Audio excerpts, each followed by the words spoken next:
అందరికీ నమస్కారం. సనాతన ధర్మ ప్రచారం ఛానల్ ప్రేక్షకులకు స్వాగతం. విశేషమైనటువంటి యొక్క మాఘమాసములో మాఘ పురాణాలు మనం చెప్పుకుంటూ వస్తూనే ఉన్నాం. ఇది మాఘమాసములో ఆఖరి పురాణం 30వ అధ్యాయం. మృకండ మహర్షి దంపతులకు సంతానం లేకపోవడంతో శివుని పూజించి వరం పొందేటువంటి ఒక కథ. మరి ఆ యొక్క కథలోకి వెళ్లే ముందు దైవ ప్రార్థనతో మనం ప్రారంభం చేద్దాం. అగజానన పద్మార్కం గజానన మహర్షం అనేక దంతం భక్తానాం ఏకదంతముపాస్మహే. ఓం శ్రీ మహాగణాధిపతయే నమః. ఓం శ్రీ మహాసరస్వత్యై నమః. ఓం శ్రీ గురుభ్యో నమః. హరి ఓం. మహాదేవం మహాత్మానం మహాపాతకనాశనం మహాపాపహరం వందే మకారాయ నమో నమః. ఓం నమో నారాయణాయ. ఓం నమః శివాయ. మాతాపితృ సమందైవం నదైవం పితృమత్సయేతు సర్వతీర్థఫలం జ్ఞేయం మాతృవందనతాం సదా మాతాపితృభ్యో నమః. హరి ఓం. ఈ యొక్క అధ్యాయంలో మృకండ మహర్షి దంపతులకు సంతానం లేకపోవడంతో శివుని పూజించి వరం పొందారు.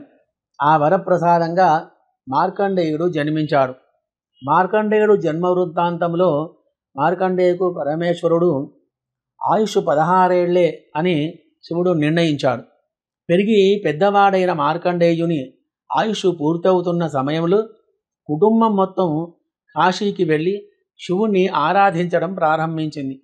రాత్రింబవళ్ళు శివలింగాన్ని ధ్యానం చేస్తూ గడిపేవాడు మార్కండేయుడు. 16వ జన్మదినం రోజున యముడు అతని యొక్క ప్రాణాలు తీసుకువెళ్ళగా ధ్యానంలో ఉన్నటువంటి మార్కండేయుని చుట్టూ తేజస్సు ఏర్పడి యముడు అతన్ని దగ్గరకు చేరలేకపోయాడు. కోపించినటువంటి యముడు కాలభాషాన్ని విసిరాడు. భయంతో శివుని ప్రార్థించగా శివుడు ప్రత్యక్షమై త్రిశూలంతో యముని సంహరించాడు. అక్కడికక్కడనే యముడు మూర్ఛపోయాడు.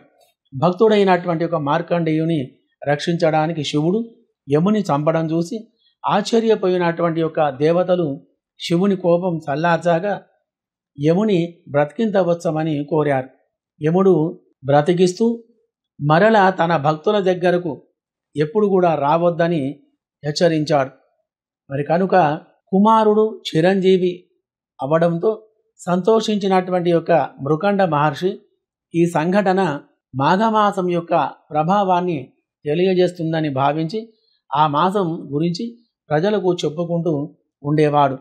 మరి కావున ఇటువంటి యొక్క మాఘమాసం యొక్క వ్రత ప్రభావం చేత మార్కండేయుడు 100 ఏండ్లు ఆయుష్ గలవాడై శివుని యొక్క ప్రసాదం కలిగి ఆనందమైనటువంటి ఒక జీవనం గడిపారు. కాబట్టి ఇటువంటి యొక్క పుణ్యకథను మనం శ్రద్ధగా విన్నాము. కాబట్టి ప్రతి ఒక్కరికి ఆ శివకేశవులు పరమేశ్వరుడు అమ్మవారు త్రిమూర్తులందరూ కూడా ఆయురారోగ్య ఐశ్వర్యాలను కలిగించాలని కోరుతూ ఇంతటి మా వీడియోను మీరు చూసినందుకు మా ధన్యవాదాలు తెలుపుతూ ఏమైనా ఉన్నా కానీ కామెంట్ రూపంలో మాకు తెలపండి.